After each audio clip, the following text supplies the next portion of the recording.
Bible is about an unloved first wife, family deception, and God's special care. Leah was the older sister of Rachel. Their father is Laban, a relative of Jacob, who came to see them to find a wife. So here is a short 4-character skit based on Leah's story. So Taglish kasi mas masaya pag Tagalog. So, ang kwento ni Leah, pinili ng biyaya. Upo na ako kasi ang spotlight sa kanila na. First eksena. Makikita si Jacob sa stage. Sino ako? See, ganun talaga ka-impromptu. Hindi alam ni Wasa na okay? Makikita si Jacob sa stage, mukhang pagod. Mukhang pagod. Naglakbay. Ikaw si Leah. Naglakbay ng malayo. Para hanapin ang kanyang kapalaran. Nakita niya si Rachel. Ganda ni Rachel, Na dumarating. Doon ka sa kabila, dumarating. Dumarating Sexy walk. na pinapasto lang mga tupa. Hindi yan ang tupa mo. Nagmamodel. Nagmamodel at rumarampa. Sa harap ni Jacob. So sabi sa Bible, Rachel is beautiful in every way. Ito mo dito, dito. Harap dito. Nagkatinginan sila ni Jacob. May love at first sight silang dalawa.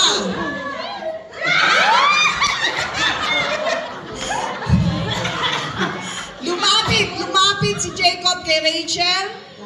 At hinawakan sa bewang. Bewang. Bewang. Nagharap sila, nagharap. Ang bilis naman ni Jacob. Hawak lang. Hawak lang. Tusyo. Muna. Okay, na-inlove sila love at first sight, di ba? O, nagtingin na sila, nagbubloom ang mga mata. Pero, dahil sabik na sabik sila, hinalikan ni Jacob si Rachel.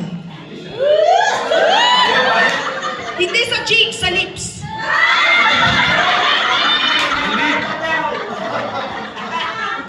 Nabigla kumari si Rachel, pero nagustuhan naman niya. Ngumiti. Pagkatapos nun, naging magkatipa na sila. Okay? So, next eksena.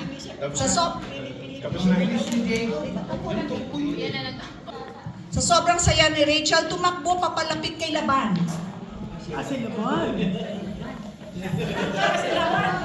Tumakbo papalapit kay Laban na nakatayo. At isinusumbong si Jacob kasi nalikan siya. At kinuwento. Sinusumbong na hinalikan siya. Kinuwento na magkakilala pala sila. Ng tatay. Okay? Mukhang galit una si Laban. Pero nagkaroon na siya ng ngiti. Sa kanyang labi.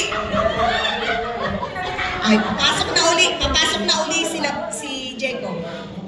Yes. Okay, ang story. Parang Moises naman. Sumang-ayon si Jacob magtrabaho ng 7 mahabang taon upang mapangasawa lang si Rachel. Okay?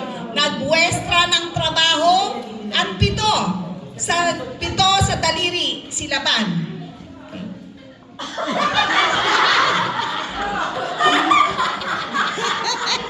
Tumatango si Jacob habang tinitignan si Rachel na mukha namang kinikilig.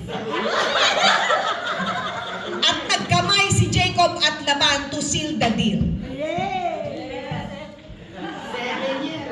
Okay? Okay. So si Jacob na lang naiwan sa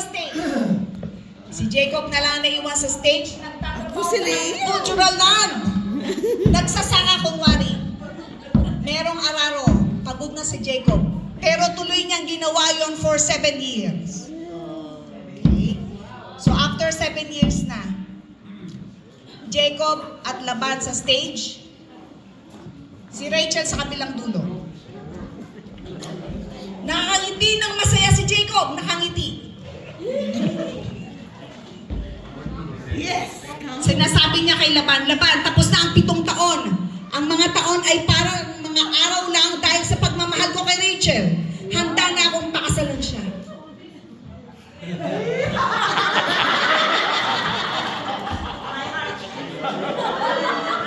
Si Laban ay lumapit kay Jacob. Tinapik ang likod ni Jacob. At may ngiti na naman ang aso. Kasi may lihim na plano. Ang sinasabi niya, mabuti kang manggagawa, Jacob. Ngayong gabi, magkakaroon tayo ng isang malaking piging sa kasalan. Iniimbita ni Laban ang lahat ng audience. Aalis na silang lahat sa stage. Okay?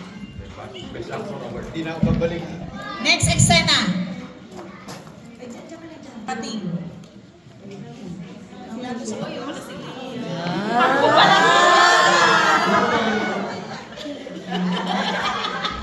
Dumadating si Leia na tinatakpan ng mukha para hindi makita ni Jacob. Pero habang naglalakad si Leia, ipapakita niya sa audience ang kanyang mga mata.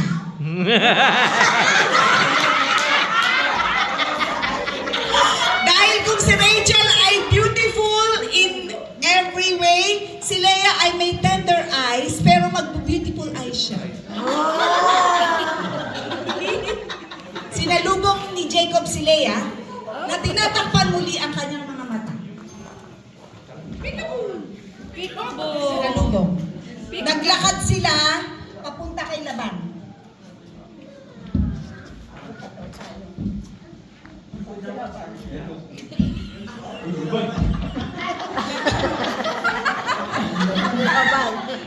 So nakatakip pa rin ang mukha. Kinasal sila ni Laban. Oh, sila ni Laban? Nang walang kamalay-malay si Jacob. Akala niya si Rachel. Yan. Nakatakip pa nga. Muslim siya pala.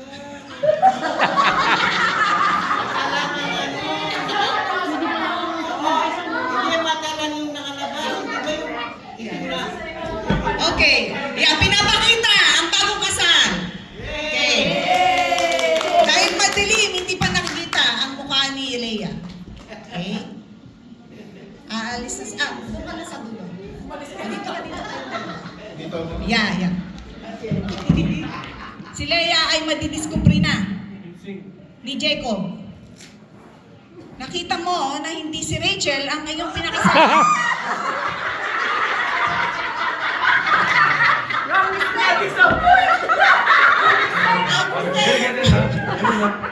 Nagpamadaling pumunta si Jacob kay Laban, galit na galit ang mukha. Sumisigaw si Jacob kunwari at dinuduro si Laban. Dinuduro. Laban, ano ang ginawa mo sa akin? Nagtrabaho ako ng 7 taon para kay Rachel. Bakit mo ako niloko at si Leia ang inilagay mo sa ilalim ng belo para pakasalan ko kagabi? Si Laban ay kalmadong itinataas ang 2 kamay. At nagpaliwanag, kumalma ka, Jacob. Sa aming lupain, hindi namin kaugalian na ipamigay sa kasal ang mas batang anak bago ang panganay. Hindi makapaniwala ang itsura ni Jacob. Nagsinungaling ka sa akin. Sumasagot naman si Laban, tapusin mo ang linggong ito ng kasal kasama si Leia. Pagkatapos, ibibigay ko rin sa iyo si Rachel. Ngunit, kailangan mong mangako na magtatrabaho ka sa akin ng isa pang 7 taon. Minimuestra ni Laban ang 7 sa daliri. Bumuntong hininga na lamang si Jacob. Sige, mag-aararo na ulit ang itsura. Gagawin niya yon para kay Rachel. Alis na sila.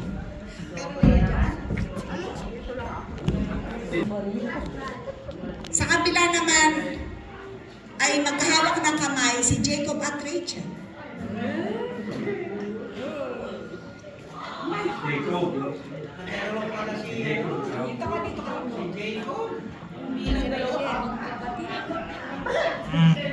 So habang nagsasaya si Jacob at Rachel, ay malungkot naman ang mukha ni Leah.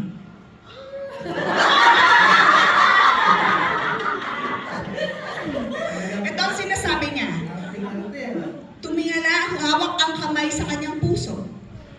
Ang asawa ko ay hindi tumitingin sa akin. Namamagana ang aking mga mata sa pag-iyak. Umiiyak ko na rin. Ngunit, nakita ng Panginoon ang aking kalungkutan. Okay? So, aalis na si Jacob saka si Rachel, maliwan si Leah. Ang Diyos si Leah ng mga anak. Nagbuntis si Leah. Naglalakad na buntis. Hawak ang tiyan. Bagay ah. Anak mo ba yun? Walang props. Wala. Anak mo ni Jacob yun? Oo, anak ni Jacob. So pagdating niya doon sa kabilang dulo, may imaginary baby na siyang karga. Okay? So, ang Leah ay nanganak ng 3 beses. Wow. Ang unang anak ay pinangalan niyang Ruben. Ang ibig sabihin, tiyak na mamahalin na ako ng aking asawa ngayon. Okay? Ang pangalawang anak ay si Simeon. Ang ibig sabihin, dahil narinig ng Panginoon na hindi ako minamahal ni Jacob. Ang pangatlong anak ay si Levi. Pinangalan siya, ang ibig sabihin, upang ang aking asawa ay mag-join na sa akin. Maraming taon na nakipaglaban si Leah, sinusukat ang kanyang halaga sa atensyon ni Jacob. Palakad-lakad lang, si Jacob at si Rachel na masaya sa harap niya.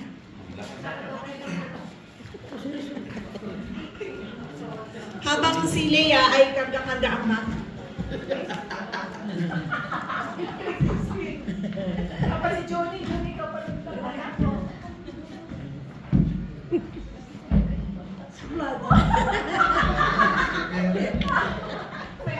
Okay, aalis na uli si Rachel saka si Jacob at back to Leah ulit. Biglang ngumiti na si Leah, tumingala sa langit ng may kapayapaan. Isinilang ng aking ika-4 na anak. Binayayaan na siya, ang ipinangalan niya ay Judah. Ang sabi niya, sa pagkakataong ito, hindi na ako aasa sa pagtanggap sa akin ng mga tao. Pupurihin ko ang Panginoon. Praise the Lord. Nalaglag yung bata. So last scene, lahat ng characters ay nasa stage na. Laban. Si Laban. Bawi. Pero si Leah pupunta sa harap mag-e-emote. Sige. Ginugol ni Leah ang kanyang buhay sa pagbabahagi ng asawa na hindi naman siya ang pinili. Gayunpaman, pinili siya ng Panginoon para sa isang dakilang layunin. Mula sa anak ni Leah na si Judah, yung pang-4, nanggaling ang lahi ng Haring David at sa huli si Hesukristo. Ito ang last words ni Leah. Hindi man ako minahal ng tao, ngunit pinili at minahal naman ako ng Diyos. So, ito na po ang wakas. Nais ko pong introduce ang mga tauhan. Mga tauhan, si Brother Bal,